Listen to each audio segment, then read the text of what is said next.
So, recently Screen Rant published this article titled "Marvel's Reign is Dead, DC Just Killed It." It goes into detail about the current state of Marvel and DC, both in movies but also the comics, and came to the conclusion that DC has taken the lead. This article ruffled a few feathers, as was probably expected, and it sparked a lot of conversation. Now, normally on this channel, I don't really like to deal in the Marvel versus DC talk, at least not seriously. I love both universes, and I think that both each has its pros and cons. People act like two legends can't coexist and all that, but I do think that there's some merit in taking a step back, discussing what each company is doing well and what it's falling behind on, whether it be movies, comics, games, and even just cultural impact. So let's really ask the question, is DC beating Marvel? Now, was this article just trying to generate clicks and start a discourse with a provocative title? Yeah, probably. And I've fallen right into its little trap. This video is brought to you by Klover. Klover is a financial app that gives you access to your money without the stress, the hidden fees, or the sketchy interest rates you usually see with payday loan apps. With Klover, you can advance up to $400 before payday, no credit check, late fees, or interest. It's very good for when something unexpected comes up and you need a little bit of breathing room before your next paycheck. For some reason, it costs money to be alive, to just exist. And then on top of that, you've always got like a $200 or $300 expense that just comes out of nowhere, like a flat tire or a vet bill or your microwave crapping out on you when you're making popcorn. I don't know whether it's bad luck or if I pissed off some cosmic being, but that kind of shit happens to me all the time. And it's always right before my rent is due. And every time Klover would have made a huge difference, even just knowing that there's a backup in case I need it. There's no monthly subscription or membership fee just to access the feature. You can get your money in a few days for free or pay a fee to get it instantly. And that express fee is how Klover makes their money, not by charging you a bunch of hidden interest and then burying you in debt. Which is why I'm comfortable doing this sponsor. You know, times are tough right now. People are living paycheck to paycheck, and I think that something like Klover could help a lot of people. Click the link down below and sign up to access up to $400 with no credit check or late fees with Klover. Thanks to Klover for sponsoring this video. I wouldn't say that Marvel is dead or anything. I think that's a little bit extreme, but I definitely do think that DC has had a huge shift culturally over the past few years. It really did used to feel like Marvel was the big powerhouse name amongst general audiences, and because of WB's constant screw-ups, DC was being left in the mud, with the exception of like Batman, I guess. And the tides do feel like they're changing. People are talking about DC more. There's a ton of excitement around their comics. We even saw DC costumes everywhere this Halloween. That Speed costume is crazy. Whether or not that means DC is beating Marvel and the reign is dead is sort of up in the air though. Now, just to get my own preferences out of the way first, because of course I'm gonna have my own biases. I'm only human.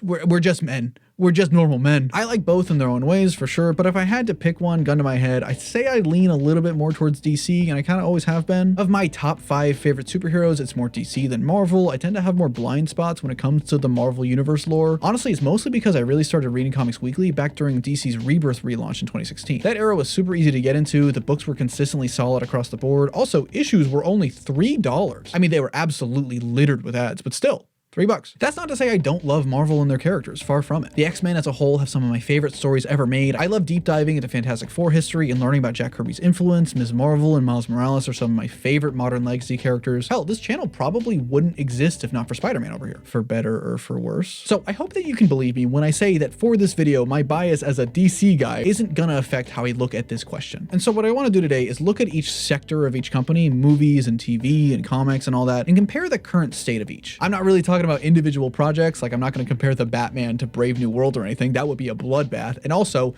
would not be fun. It would not be fun for anybody. Why would we do that? But more so just the general vibes of how things are right now. And so that way, by the end of it, we'll have a real, official, serious winner with no more room for debate because it's objective truth that can never change. Or something like that, I don't know. Let's start with a heavy hitter and get it out of the way, and that's the movies. Like I said, for years, Marvel was the comic book movie company. Phase 1, it was growing in popularity, but basically from 2012 with the first Avengers until 2019 with Endgame, it was the biggest thing in the world. And now, with a few exceptions, that doesn't really feel like it's the case anymore. I don't really care about box office numbers and all that stuff. You know, that's never really been indicative of quality for anything. We've seen great movies just absolutely flop, which isn't anybody's fault per se. So if one movie makes $1 billion while another doesn't, I'm not going to count that against anybody. But I do think that MCU fatigue does exist, at least in some part. It's not some big grand, nobody wants to watch superhero movies anymore, like the takes we used to see every other month, which I made a video about. But there was clearly some lost interest along the way since Endgame. Either because of the way the movies were made, the sheer quantity of them, the lack of Steve Rogers or Iron Man, over-reliance on nostalgia with multiverse cameos, movies going to digital too fast nowadays, or whatever you might want to say is the reason. But if you try to tell me that it's because they went woke, I don't know how to say this politely. You're stupid. That's not to say there aren't good movies coming out from Marvel, not by any means. I really loved Thunderbolts Asterisk and was kind of bummed that it didn't perform as well as it should have. Same with Fantastic Four, which felt like a love letter to Jack Kirby in those original stories. But despite how much I like those movies, I haven't really felt a ton of cultural impact from them. Like, it feels like Thunderbolts just came and went.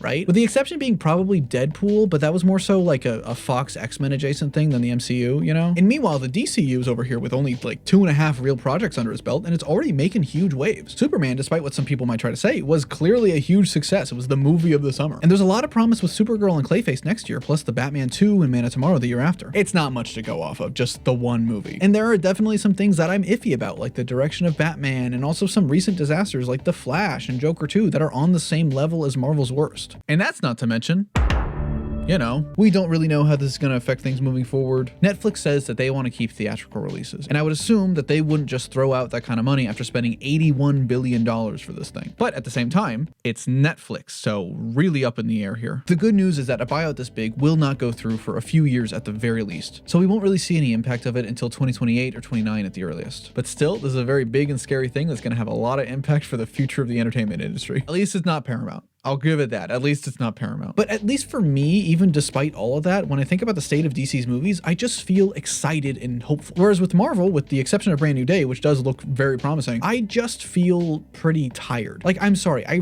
really don't care about Doomsday or Secret Wars at this point. You can try to goad me in with Cyclops as much as you want, and you're almost getting me there. But the more leaks and rumors that I hear about it, the less interested I get. But on that note, one thing to keep in mind in this conversation is Marvel's plans for after Secret Wars. It has been pretty clear for a while now that the MCU is gonna reboot. Whether that means a full-on reset or just a soft reboot to recast some people, we don't really know for sure. I've got a whole video on that one too. So maybe when that happens and we have two fresh universes, it might be more of an interesting comparison. But as it stands right now, I think I'll give DC the win when it comes to the movies. Moving on to TV and animation, this is a little bit trickier. I guess it sort of depends how far back you want to go here. DC used to have the whole CW verse with Arrow and The Flash and everything, which that's a whole can of worms, but it did have a huge audience. You also got Superman and Lois from that, which is incredible. But that whole era is over and done with, so I'm not really sure if we should count that, you know? Like at that rate, we'd have to count Agents of S.H.I.E.L.D., or fuck it, let's just go all the way back and count Smallville then, why don't we, you know? So if we're just talking about current stuff, that would be Peacemaker, Penguin, and then The Promise of Lanterns next year. Peacemaker was hugely popular, and while the finale was a little bit left to be desired, I would say that the second season was a win overall, and Penguin is phenomenal. It literally won Emmys. I'm cautiously excited for Lanterns, although I really expected it to come out sooner. In Paradise Lost, I'm gonna be honest, I just want proof that they're actually still making it. I don't know, I'm worried. Same with Booster Gold. I'd say that DC's TV catalog is more quality over quantity, which isn't a bad thing, but it doesn't feel like there's much of a presence outside of just those rare events every once in a while. And on the other side, I don't really keep up with every single Marvel show. I don't really watch a ton of TV in general, if I'm being honest. I kind of only really watch the ones that I'm really interested in, like Daredevil and X-Men 87. There's too many things. I haven't seen every single thing. I'm sorry. That's not to say the other shows are bad though. I just frankly just don't have like the viewpoint to speak too much about them. I liked what I saw of She-Hulk. Wonder Man looks like it's gonna be really cool. And I've heard great things about Ironheart, despite how Marvel just dropped that and left it to die. Where DC shows feel like big events every so often, Marvel tends to have a more consistent output, but they don't really have big heavy hitter award-winning greats. I think it might be more of like a streaming Disney Plus thing, right? You know, HBO is gonna have those sort of higher end, like prestige television things. Like I guess we had Andor on Disney Plus, but like Marvel doesn't have an Andor yet. That's what I'm saying, you know? In the same way that the movies come and go, it's probably more so when it comes to their TV. Even Daredevil Born Again was a little bit underwhelming because of how much it had to live up to. But I am still really excited for season 2 to see a version of the show that didn't have to rework the whole thing mid-production. One place where I think DC has fallen behind, where it used to have a really strong lead, is animation. For years, the adage used to be Marvel has the best movies, but DC has the best animated stuff. And for a while, it was true. DC's animated shows and movies were top-notch, not just the DCAU, but a ton of other things. And Marvel just didn't have the catalog to match them. But then over time, DC's animated stuff just started dropping in quality. The DC AMU, or whatever you want to call it, was pretty hit or miss, and then they rebooted it into the Tomorrowverse, which had like 2 good movies, and then they rebooted that again. So now what do we have? We have Creature Commandos, Caped Crusader,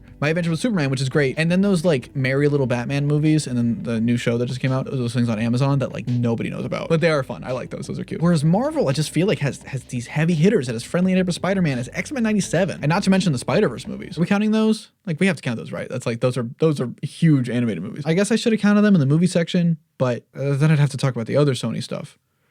And I did not watch Craven. You know what? I think I'll call this category a tie, with Marvel maybe beating out DC just by a hair purely because of X-Men 97. Now, moving on to the video game side of things, I think that that's a lot more clear cut. DC used to be a huge heavy hitter with the Batman Arkham series, and they were set to release a really cool sounding Wonder Woman game by Monolith Studios that would utilize the Nemesis system, a revolutionary game mechanic they created that WB patented. And then they canceled Wonder Woman, and the entire studio was shut down. So they were even gonna make a Flash game, but then that was canned because of the movie. And we still don't have a Superman game. Like really. I'm excited for the new Lego Batman as much as the next guy, and we're probably getting Injustice 3 soon, which I think my excitement for that will depend on if Black Canary's in it. But right now, the state of DC's gaming space constantly feels like we almost got something cool and then it got canceled. I know James Gunn has said that there will be games canon to the DCU and all that, but I'm gonna be honest, I will believe that when I see it. Like, I don't know, maybe we get one and that's it. Wonder Woman specifically was a really hard hit that frankly is going to be hard to come back from. That game had so much promise with a really talented team behind it that loved the character, and then just gone. It genuinely just sucks, and it takes the wind out of my sails when talking about this kind of thing. Marvel, on the other hand, has all 3 Insomniac Spider-Man games, Wolverine on the way, Token looks fucking sick, that World War II Black Panther Captain America game that I need to see gameplay of, but those cutscenes are crazy, and just tons more. Say what you will about the Insomniac stuff, I know I've said probably too much, but at the very least, those games are a ton of fun and have a bunch of love poured into them. And Wolverine is looking to be the same. I have kind of a love-hate relationship with Rivals. Like, why does every skin have to be a Gooner skin? It's getting weird at this point. I know that the gaming industry is a total disaster right now. Studios are getting shut down. Games are taking longer and longer to come out. They're getting more and more expensive to make. It's basically a bubble that's waiting to pop. And inside that bubble is another Fortnite skin. Especially since WB has pretty much only worked with in-house developers until recently, where Marvel outsources the IP to a ton of third-party studios, which is why there are so many. Any meaningful change for DC's gaming space is going to take at minimum a few more years, if not a long time. But as it stands right now, Marvel is wiping the floor with DC in this category. But hey, at least we got Fortnite, am I right, chat? Use creator code TroyerBoy17 in the shop, please. That's how I pay my electric bill. I'm not kidding. I love that fucking program so much. It's great. And now the section that I want to talk about the most, and that's the comics. I could go through each and every book that DC and Marvel are putting out there and give them a rating and add up those rankings to get a true and objective winner for who has the best books. But I don't want to, so I'm not gonna do that. That would not be a fun video, let's be real. I don't really like to pit the big 2 companies against each other like this, especially when it comes to comics. The industry isn't this huge booming thing anymore, and I prefer there to be unity and understanding within the space as opposed to like a serious rivalry, especially when it comes to the creative teams behind each book. We literally just got a new crossover book between them and a new one on the way in March. It's really not that serious. The number one thing that I do have to give props to DC for is accessibility. They've had more initiatives like Dawn of DC and All In, which have been great for getting new readers on board. They've also been great about keeping their trade paperbacks not only in print, but also affordable and easy to find. Those compact editions were such a huge move to get more books in people's hands. There are some weird choices when it comes to which books to make compact though. Like Wonder Woman Earth 1, we're really gonna say that that's a good starting place for her? The deeply psychosexual meta-analysis of the Golden Age, and not the book literally made to be a starting place for her called Year 1? Really? But it's gotten so many people into these stories at such an affordable price, I can't really complain. I like Earth 1. I like Earth 1 quite a bit if you view it through the right lens. Year 1's right there. It's so easy. And Marvel is following suit to some extent with their Premier Collection trades that I have seen floating around a bit, but there aren't that many. I mean, I kind of hate the covers of them. And in general, it feels like Marvel wants you to read stuff in their apps instead of collecting trades. Me personally, I love a good trade, and they don't really feel like a priority for Marvel. They don't really do hardcovers very often, aside from just omnibuses. They don't stay in print for very long, and they feel really expensive for what they are. Like, Jesus Christ, $45 for a paperback? Marvel Editorial has also talked about how the comics are not really made to be comics anymore, but more so inspiration for the movies. Whereas DC, the comics are front and center and given a platform. And on the topic of like stories and universes and all that, I don't really like to compare the books or anything, but if you are going to make a comparison, just take a look at how DC treats Batman versus how Marvel treats Spider-Man. Batman is DC's golden goose, the face of Detective Comics over here, with a billion different series at any given time, and yet his mainline book is seemingly allowed to still take swings. The new run by Matt Fraction and Jorge Jimenez is only a few issues in, and it's already on track to be one of the greats. Huge character-altering events like Alfred's death are still given weight. He died like 7 years ago, and Editorial still hasn't said to undo it yet. That's honestly crazy. Whereas Spider-Man, despite some improvements with the Joe Kelly run, still feels like he's stuck in the mud. I've talked about it before, but Spider-Man just feels like a brand mascot at this point, and the teams behind his stories are rarely ever allowed to do anything with him because of that. Not just because he's not married to MJ or anything, but because generally when I read Spider-Man stories, a character whose main appeal is personal struggle and relatability, I feel like I've personally outgrown whatever it is they want to say with him. There's also been this idea floating around that Marvel's going to do a universe reboot a la DC with New 52 and Crisis, which honestly,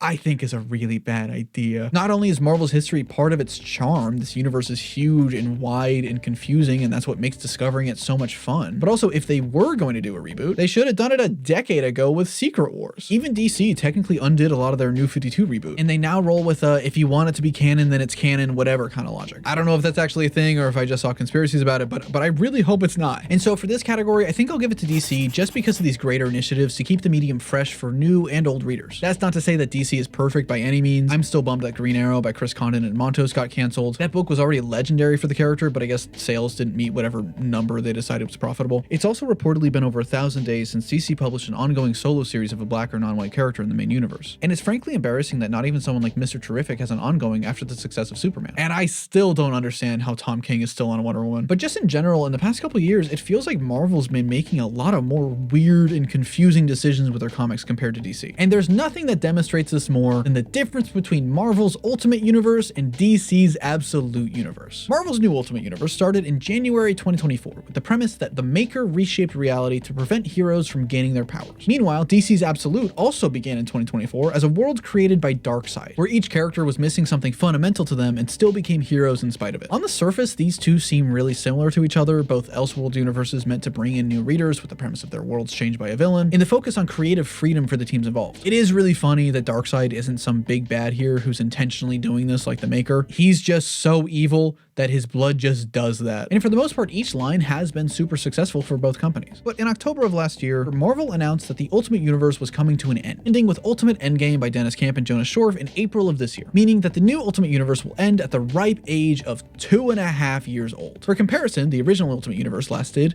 let's see here, oh yeah, 15. Meanwhile, DC's Absolute is alive and strong, with creatives like Kelly Thompson saying that they have absolutely, little joke there, don't make a big deal out of it, but I made a little joke there, zero intent on it ending anytime soon. Add on top of that just how amazing so many of these books are. Absolute Batman, Wonder Woman, and Martian Manhunter are legitimately some of the greatest comics of this generation, and they wouldn't be possible without the Absolute line and all the creative freedom it provides. And just in general, the Absolute titles have made such a name for themselves, with this version of Batman and Wonder Woman already being super iconic for even non-readers. When something happens in Absolute Batman, like him beating up a bunch of white supremacists in the new annual by Daniel Warren Johnson, it feels like it just blows up beyond what we're used to in the comic book space. Books are so popular that when Absolute Green Arrow was killed in Absolute Evil, I didn't hear the end of it. People who didn't even read the comic were asking me about it. And you know how I know? I got the name of the book wrong. Absolute Green Arrow #1 isn't out yet. It's still happening in spring. I'm really excited for that book. It's gonna be really fun. So by comparison, Marvel canceling the Ultimate line just feels like a terrible move. One of the biggest gimmicks of Ultimate has been its monthly time jumps. Instead of traditional arcs that tell a consistent story, every issue is a snapshot once per month. For some, it works, but for others, it just kills any momentum they had going for them. Ideas would get set up one issue and then completely dropped in the next because it was set a month later. It felt like a box that creatives had to stay in just for the gimmick and not actually a tool for the story. And this was especially bad for Jonathan Hickman and Marco Cecchetto's Spider-Man. Ultimate Spider-Man was praised early on because it was finally giving the fans what they wanted, with Peter and MJ being married with kids. And that's cool and all, but I really love the core conceit of the series, with Peter taking on the mantle of Spider-Man willingly later into his life. It was this great examination that Peter, even in 616, still wants to be Spider-Man despite the problems it brings for him, that it's what gives his life meaning. And for the first arc, I was really excited. It felt like a slow burn, that the domino pieces were being set up for them to fall later down the line. And now, 2 years into it, the whole universe is ending, and I feel like we don't really have much to show for it aside from a cool concept, some great art, and a bunch of TikTok edits. Which is especially weird because Hickman was the guy who started this whole thing in the first place, and the monthly gimmick was his idea. The biggest exceptions to this have been Ultimate X-Men by Peach Momoko, which is phenomenal, and then Dennis Camp's run on Ultimates. That book is genuinely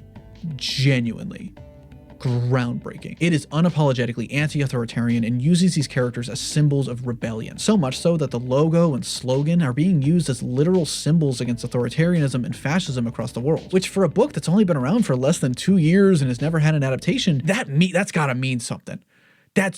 Oh god, that's exciting. And it's just a bummer that it's going away, you know? The conversation around Ultimate ending is definitely a little bit more complicated than just Marvel hates money, because they don't, you know? They're a corporation, they don't hate money. Dennis Camp has a really great thread breaking down his experience with the whole thing that I recommend you check out. But basically, he says from the start, it was the plan for some of the books like Spider-Man, Black Panther, and X-Men to end at 24 issues when the Maker broke out of his prison. Especially since Peach Momoko was doing an insane workload of 20 hours per day and needed a break. Which, I'm gonna be real, probably shouldn't be the case for a huge book like this, or any book for that matter. But Camp still had plans for the future of Ultimates after this. There were early talks about continuing the universe with new creative teams and even getting a series for Ultimate Hawkeye or the Guardians. But ultimately, another little joke there, don't make a big deal out of it, editorial made the call to end the whole thing outright. A big part of it was to keep the purity of the Ultimate Universe, that this world had a beginning, middle, and now definitive ending, which could then be packaged as a single cohesive story and not ruin a good thing by forcing it to continue. And I think I understand that logic for the most part. Ending a big universe like this intentionally at its peak instead of just from cancellation is a pretty big deal on its own, and that is unprecedented. And to put it into perspective, if Absolute Batman, Wonder Woman, Superman, and Martian Manhunter, these books that are entirely defined by their creative vision, all were gonna end at the exact same time for whatever reason, I wouldn't put it past DC to just be like, okay, let's cap it, you know? But it would be a bummer and it would sort of suck still. So, you know, especially since Camp's Ultimates is so legitimately incredible. It is my favorite of the Ultimate line by kind of a lot. And he had so many future plans for it that would have been really fun. So in the category of Ultimate versus Absolute, I'm going to give it to DC just for that, just for the fact that it's not ending. At the end of the day, this is all just a matter of opinion. If you think that DC is still hot garbage and Marvel will always be your favorite, or the other way around, that is totally fine and up to you. If you were to ask me personally, I think that DC is clearly on the up and up and is in a lot of ways making up for Marvel's shortcomings. But that's not a bad thing. That doesn't mean Marvel is dead by any means. This kind of competition is good to remind Marvel of where their priorities should lie. And if the roles were flipped, I would be saying the exact same thing. But one thing to keep in mind with this entire conversation is that Marvel and DC are still two massive companies that are controlled by some of the most powerful and influential mega conglomerates on the planet. We should not be celebrating the success of these faceless logos, and they are not the heroes here. But instead, it's the creatives, the people who actually make the art that we all love. They're the ones who we should be celebrating. So if you are watching this video and you love Absolute Batman or Ultimates or Green Arrow or any comic for that matter, I highly encourage you to look into the creative teams who made them what they are and support their other endeavors in the independent creator-owned comic space. Read Scott Snyder's Witches, Black Cloak, or The Cull, both by Kelly Thompson. That Texas Blood by Chris Condon. 20th Century Men and Assorted Crisis events by Dennis Camp are amazing. That guy's on another level, I'm gonna be totally honest. If you love and appreciate an artist's work, remember their names and support them whatever way you can. And maybe it won't just be one big company beating the other anymore.